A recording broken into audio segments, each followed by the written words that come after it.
Live from the world's capital markets, here are the latest financial headlines brought to you by News Factory. Hello and welcome to Friday's Daily Financial Report. The dollar gained 0.5% against the yen in the last session. The ultimate oscillator indicates an overbought market. The last session saw the Bitcoin rise 0.5% against the dollar. The MACD is giving a negative signal.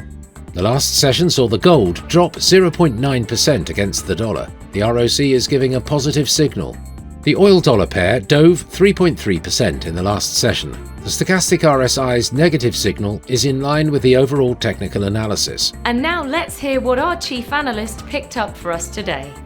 US President Joe Biden and top congressional Republican Kevin McCarthy appeared to be nearing a deal to cut spending and raise the government's $31.4 trillion debt ceiling, with little time to spare to head off the risk of default. Ripple chief Brad Garlinghouse is confident that the SEC court battle is coming to a close in a matter of weeks. The XRP price is back below 45 cents as it continues to oscillate around this level.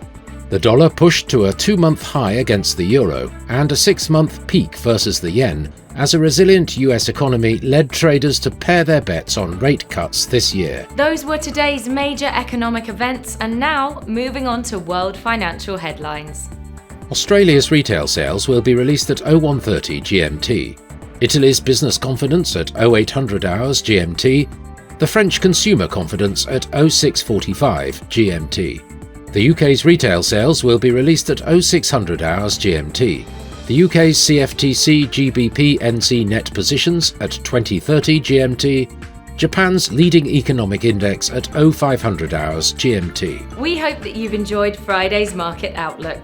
On behalf of all of us here, we wish you a productive trading day.